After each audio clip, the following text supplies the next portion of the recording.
Space Marine 2 is here, and for the most part it's a decent game, with a solid campaign that's both single and multiplayer, lore-accurate storytelling, and stunning visuals that perfectly capture the Warhammer 40k setting, plenty of replayability through the player versus player and player versus environment modes, a game that's been generally well received, unlike some recent high-profile failures. Though despite everything that's good about this game, in my opinion there are some big issues that mainly revolve around the online multiplayer, such as noticeably missing content in some areas, with this potentially been rectified in later seasons, with additional content along with the online multiplayer being in major need of a rebalancing.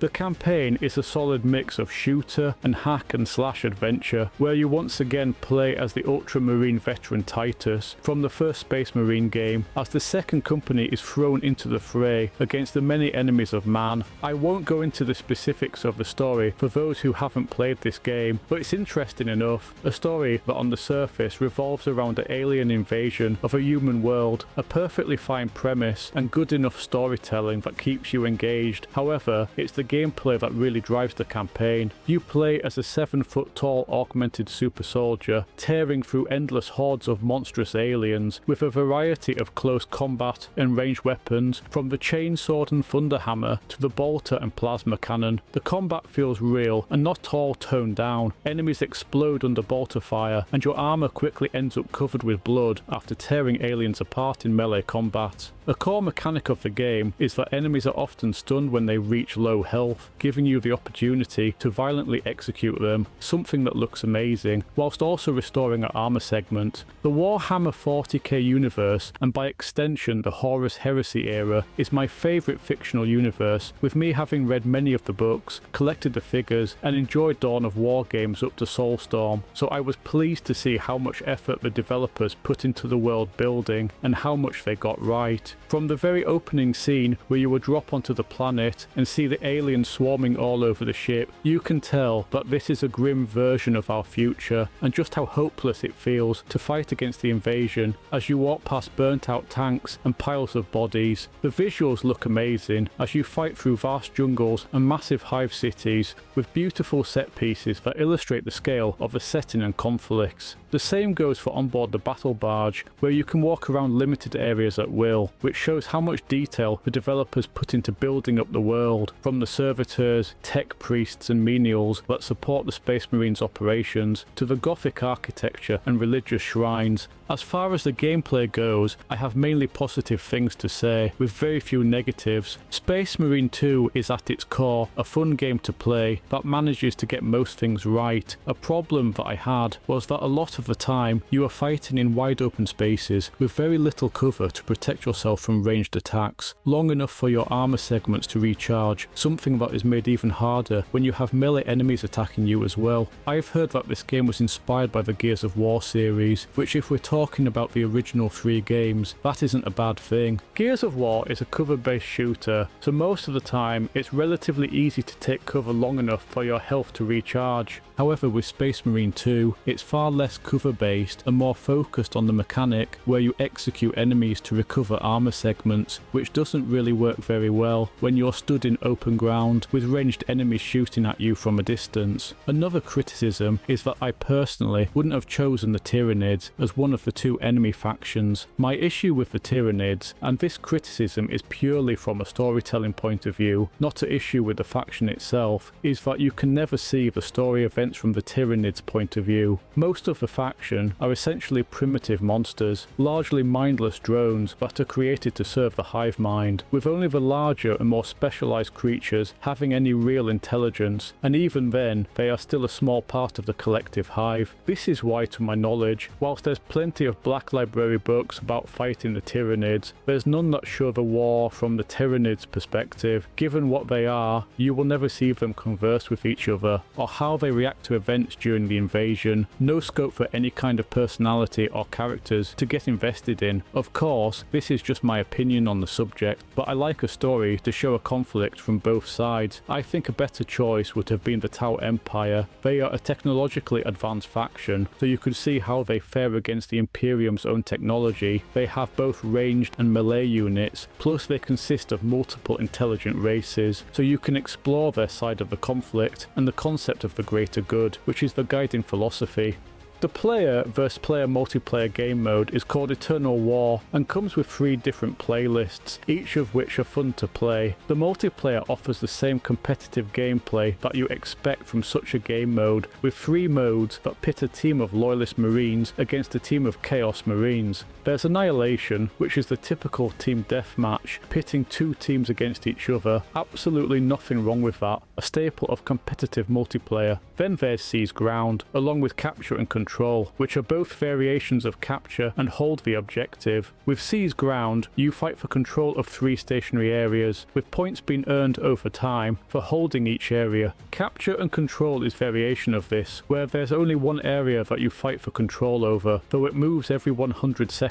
Personally, I found myself switching between Capture and Control and Seize Ground, preferring those game modes over Annihilation, as they offer the same aspect of killing the other team, with the extra objective-focused game generally lasting much longer and requiring a more teamwork. Annihilation has 6 playable classes, which is great, compared to 3 classes for the first game. All of them have their different playstyles and are available straight away, no having to unlock them through experience or going through paywalls, with different weapons, equipment and armor segments being unlocked as you level up. The Tactical Marine is the all-rounder with ranged and close combat viability. The Assault Marine is fast and fills the specialized close combat role. The Heavy is the walking tank and largest ranged damage output. The Sniper is the scout class which excels at infiltration and long-range shooting. The Bulwark is the support that distracts enemies and can restore their allies' armor, whilst the Vanguard sits between the tactical and assault classes and fills the targeted assassin role. You can switch between classes in game, which takes effect when you respawn, something that I like, whereas many other games have fixed character allocation, so you're stuck with your choice for the entire game. Whilst there are twice as many classes in Space Marine 2 than the first game, there's no perk system. In the first game, there were class perks that gave passive bonuses to each class, and weapon perks that changed how the weapons worked. The perk system is absent in the second game's Eternal War mode, though you can still customize the loadout and appearance of each class, with each class having up to 3 different loadouts that you can switch between in-game, along with a decent amount of different armor pieces. I like how the type of armor for each class coincides with the armor rating, with the Heavy and Bulwark having 4 armor segments and thicker looking armor, whereas the Scout and Vanguard wear the lighter Phobos armor, which trades armor for speed and mobility. Also, I like how the Chaos Space Marine armor is worn and battered, having clearly seen combat, compared to the pristine looking Loyalist armor. This shows the difference between the 2 factions, with the Loyalists having access to Imperial Forge World and the technology to repair or replace their armor, whereas the Chaos Forces lack that infrastructure within the Eye of Terror. Despite the multiplayer being decent, as I said at the start of this video, the game mode suffers from multiple issues. The first one is that the combat is in dire need of a major rebalancing. The grapple hook ability that the Vanguard uses is absolutely infuriating, as it automatically guarantees a kill in 1-against-1 combat. That takes 0 skill and has no counter. The grapple briefly stuns the opponent, giving the Vanguard enough time to shoot their opponent in the face, a brief stun that makes all the difference, and could only be countered by having a teammate present who is quick enough to save your life. That was until a recent update that removed the stun and replaced it with a slow effect instead, something which I'm glad the developers changed. The Bulwark class shield is way too strong, essentially making them invulnerable from the front. It's not like you can ignore them either, as if you then shift your focus to another nearby enemy, the Bulwark can either close the distance and slice you apart with a power sword, or do enough damage from a distance with their ranged weapon.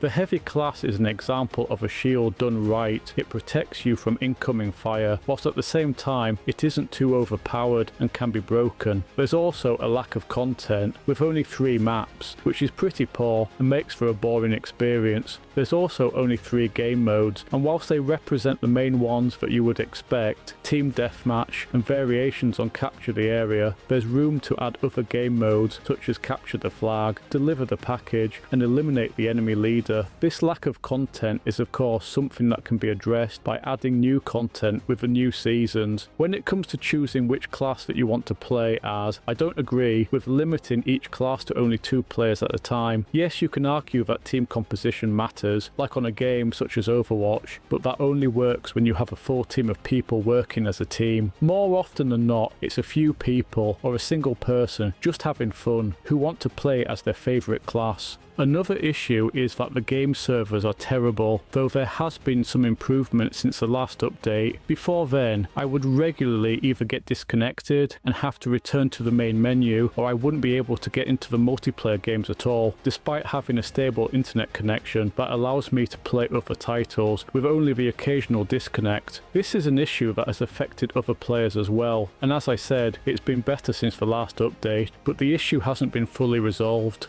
The flashbang effect of the shot grenade is absolutely terrible and should not have gotten past any kind of beta testing. It essentially acts as the ultimate skill-free counter to any engagement. Even when you are in a clearly losing battle, all you have to do is throw a flashbang and then move to the side. The opponent is then automatically screwed as they can't see what they're shooting at, leaving them little choice but to throw a grenade and roll around, hoping to last long enough for the blind effect to wear off. Flashbangs work in something like Call of Duty, where you were a smaller character with plenty of cover to hide behind, as well as being able to crouch or go prone. It doesn't work when you're a massive space marine with no cover to hide behind and restricted movement. A minor issue is that the fixed spawn points need changing. There's 2 spawn points, one for each team, on opposite sides of the maps. The issue is that it takes way too long to get back into the action after you're killed, something that wastes a lot of time and could easily be solved by creating new spawn points closer to the map centre instead of way out on the far edge. My final criticism of Eternal War mode surrounds the customization, specifically the very limited ability to customize the Chaos Space Marines. Unlike the Loyalists, where you can customize everything, the Chaos Marines only have the ability to change the Legion, along with some limited icons. Whilst the armor sets are different between the different classes, the sets themselves are fixed, with no customization options. The Operations mode is a fantastic addition that expands upon the campaign story and adds a lot of replayability to the game. The game mode consists so far of 6 different missions where you play as a 3-man squad with other real players in a scenario that is based on the campaign. I won't go in specific spoilers, but as you play through the campaign, events happen with other Space Marine squads fighting in other areas that directly impact your experience with Captain Titus, with these operation missions allowing you to experience campaign events from different perspectives. Each mission is around half an hour to 40 minutes in length, so they add a fair bit of playtime to the game as you fight your way through different scenarios and complete objectives. During each mission, you get to choose what class you want to play as, which adds a lot of replayability, allowing you to experience the same levels in different ways. So you can play as a heavy marine, laying down torrents of bolter fight in one game, then replay as, say, an assault marine in another, this time bludgeoning aliens to death with a thunder hammer. However, only one of each class is allowed per game, so if someone else chooses the same class that you want, then you will have to choose another class. My only criticism of this game mode is that you can't customize the loadout of your character, unlike in the Eternal War game mode. Each class starts with a default loadout, with the only way to change a character's loadout being to find these weapon stations around the map, which allow you to change to other preset loadouts. Space Marine 2 is overall a good game, one that has the potential to be great. The issues that I mentioned, the lack of content in Eternal War, the dire need of rebalancing, and the few armor customization options can be addressed through the release of later seasons. I just hope that Saber Interactive take feedback from the community and strive to make the game the best it can be. If you got this far, I want to thank you very much for watching. Let me know your thoughts in the comments, and if you like this review, please consider liking and subscribing. I hope to see you in my next video. Bye for now.